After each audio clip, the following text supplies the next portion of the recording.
Hey, what's going on? It's your boy Zeno. We're back here on Black Ops 4. Honestly, doing nothing. We're just passing time until Modern Warfare 2 comes out. I feel like that's what a lot of people are doing right now, to be honest. I'm super excited for it, but with being excited, I also am very nervous for the game. I feel like there's a really big chance this game just sucks. And honestly, it's because Infinity Ward isn't listening to the community. You guys have heard it time and time again at this point. They're not listening at all. And it's really annoying because if I were to do the same, it'd be like you guys say, hey, turn up your mic, we can't hear you that well. And I'm like, you know what? No. In fact, I'm going to turn it down because I know how to make videos better than you guys know how to listen. Like, it's just BS. And especially with this being a 2-year cycle for COD, it's make or break time for Infinity Ward. If you guys, I'm sure at this point you guys know all the feedback that was said during the beta. If you don't, I'm going to touch on it real quick. A lot of people want the pings on the radar back. One of the big reasons I'm back on Black Ops 4 is to show you what radar pings are, since we haven't had them really for 3 years. Yeah, when you shoot your gun in classic CODs, you show up on a radar. And that hasn't been in Call of Duty since, I want to say, Black Ops 4, maybe World War II, whichever one came out last. I'm pretty sure it's Black Ops 4 though. But yeah, and then they took it out in Modern Warfare. They wanted to completely remove the radar, but we at least got that back. Dead silence as well. There's no dead silence perk. It's only a field upgrade.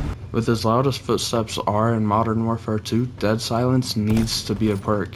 It just plays to the camping playset, and it's not healthy for normal players, people that maybe particularly aren't even snipers or rushers, but people who don't sit in corners are punished because there's no dead silence as a perk. And footsteps are another thing. Footsteps need to come down. They're way too loud. Everybody's said this for the last like 3 years. You just crank your headset up. It's irrational. Even if you were to be in the military, I couldn't tell you that there were 4 guys 3 roads down from us, you know what I'm saying? Like, oh my gosh, people are running outside. That's not how that works. They're trying to make it realistic, but they're pushing the realism too much. If you're not playing just like this, you're screwed. And that's how it is in Modern Warfare 2. At the end of the day, this is a video game. It's not real life. I shouldn't have to worry about taking one death because one guy hears me. And on top of that, these lovely, lovely nameplates above people's heads. They got rid of them. I'm not mad about the health bar. That was really only Black Ops 4 thing. But how do you get rid of the only way to see people and just add a little dot that doesn't work like 95% of the time? You can see your teammates' dots through walls, but you can't see the people who are right in front of you. There's no point in it. And they've said, we're not going to change the way it's been in COD for over, 20 years at this point? No. We're going to stick to this cute little dot that doesn't show up and make different ways for you guys to see. No, the original way worked fine. Nobody's asking for a change. You guys are creating new problems just to implement the original version back into the game 2 to 3 years from now. You're creating problems just so you can fix problems. Stop. Just stop. Now, there were 2 things that there was a lot of feedback for and they said they'd touch on. Disbanding lobbies. Skill-based matchmaking. It's been in the game forever. Disbanding lobbies creates room for skill-based matchmaking to run the game. Nobody likes skill-based matchmaking. It's great for those, the 100%ers, if you know what I'm saying, like the people who are the worst of the worst. But if you're above that 90%, it's bad for you. Like, there's no reason I should do good one game and then have 3 games where I'm playing against pro players. This is why we need a ranked. We need a ranked mode. Ranked mode allows people to just play casually and just have fun. Go look at Apex. Casual's still a bit tryhardy, but imagine if every lobby was a ranked game. Oh my god, Apex would be done. Nobody would play it. Because if you weren't a Master or Predator, there'd be no reason for you to. You're getting shit on every game. Second thing they said they touch on, cheating. If you haven't seen the clips, a lot of people have showed that there are already hacks for Modern Warfare 2. It was the beta, and people are hacking. Why? Why are people hacking in a beta? The point of the beta is to play the game, just to test it out. People act like Call of Duty is life at this point, and it's not. Touch grass, dog, touch grass. Call of Duty is not life. Quit hacking, quit cheating. Infinity Ward said Ricochet wasn't really implemented. Cut him some slack. Okay. There's going to be anti-cheat systems in Modern Warfare 2. Infinity Ward has basically told us to go fuck ourselves by saying, we're not giving you radar pings back. You don't get dead silence as a perk. The perk system, which is weird and shouldn't have really been changed, was changed. I don't know how everyone feels about that, but I've heard a lot of people say they don't like it. Footsteps, they'll try to work on. Nameplates, get fucked. And disbanding lobbies and cheating, they'll try to work on. Meanwhile, people hadn't even played Warzone. They saw, what was it, 2 games from COD Next? And said, hey, where are loadouts? Hey, why are there so many AI? Hey, 30 different problems. Do you know what Raven Software does? They go, oh, you guys don't like that?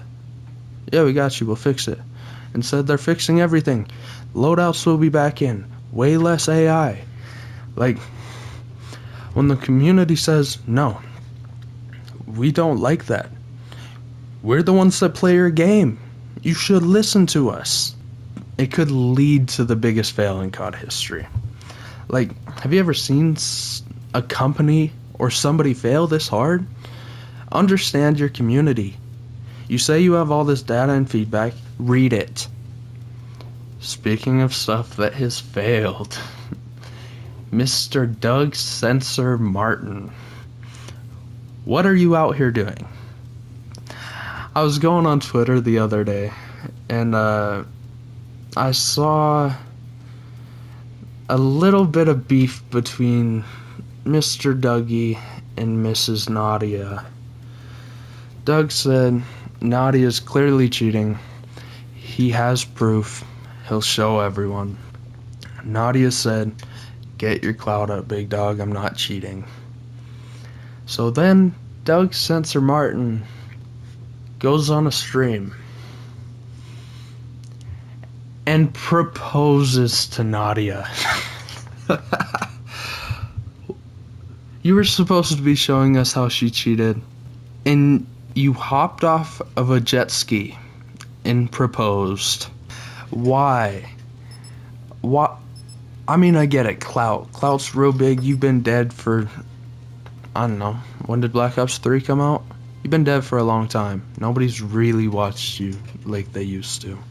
I understand everyone right now is accusing Nadia of cheating. I don't know, man. I don't know if she's cheating or not. I haven't played with her. I don't really know much about her. I don't watch her. Don't really watch Warzone, period. So I couldn't say if she's cheating, and I wouldn't make those claims if I didn't know. Now I do just want to say there's a really easy way for her to prove whether she's cheating or not. She's got a face cam. Turn it around for one stream, show your monitors. I don't think it's that hard to prove you're not cheating. Because if everybody can see what you see, and see there are no cheats, well, you're obviously not cheating. Now, I do kind of just want to say that cheating hasn't been this bad before crossplay was removed. I still think crossplay is necessary. It should have been in COD for forever. I have homies that I play with that are on Xbox. I love shitting on people that are on PC. Mr. 8K Gaming. 240 frames a second. I play on console. I play on PS4. Honestly, just what I like the most. But what do you guys think? Should crossplay be removed, or do they just need a better cheat detector than Ricochet? And on top of everything else that's been going on, let's talk about the NFL, boys. If you don't know, I love football. I've watched literally every single NFL game that has happened this year. Apart from preseason, I'm just not interested in preseason. Tua and the Dolphins, Tua's their quarterback, played against the Buffalo Bills. And about halfway through, not even halfway, it was right before the second quarter, maybe 2 minutes left in it, Tua went down, got back up, and collapsed. It looked like his legs gave out on him. They labeled it as a back injury, said he passed concussion protocol, and he went back into the game.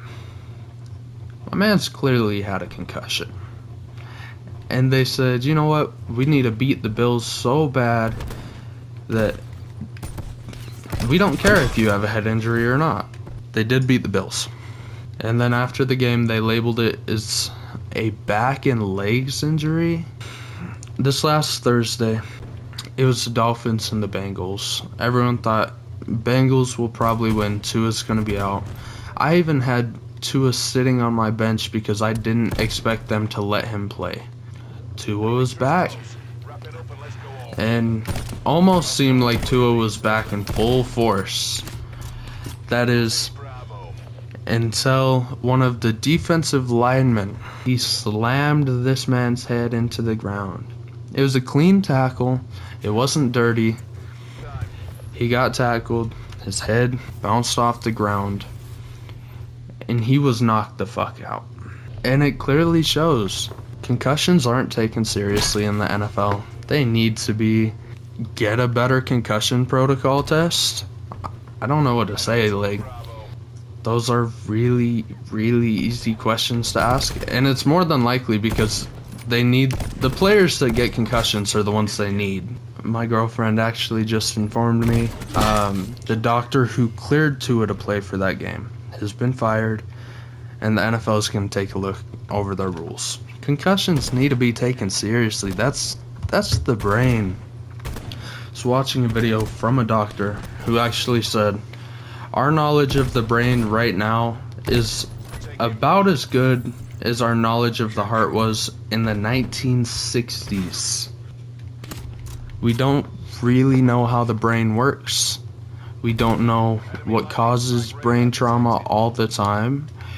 We don't know a lot of stuff, and so we need to be really careful when it comes to the brain. The reason he was knocked out was because brain trauma is more likely to happen after experiencing brain trauma. So he very clearly had a concussion or some sort of brain trauma that was going on. Like I said, I didn't think Tua would start. I figured they wouldn't let him. So he was sitting on my bench. After I saw what happened, I had to drop him. He was killing it in fantasy, though. He dropped like 56 points versus the Ravens. Really good, you know what I'm saying? I did drop him. I got Kyler Murray. Justin Herbert, though, Justin Herbert's where it's at.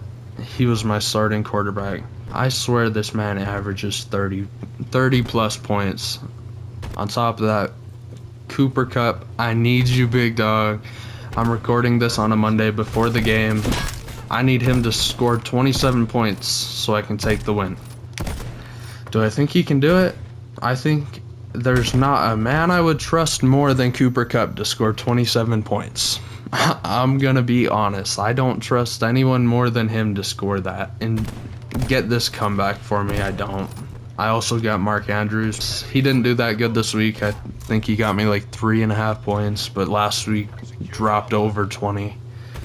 Great for a tight end. I think he's actually, as of week 4, was ranked the highest ranked tight end in fantasy football. Yeah, anyways, we're hoping that we can take the win this week against my buddy Fish. I think that's where we end it. It's been Zeno, guys. Peace.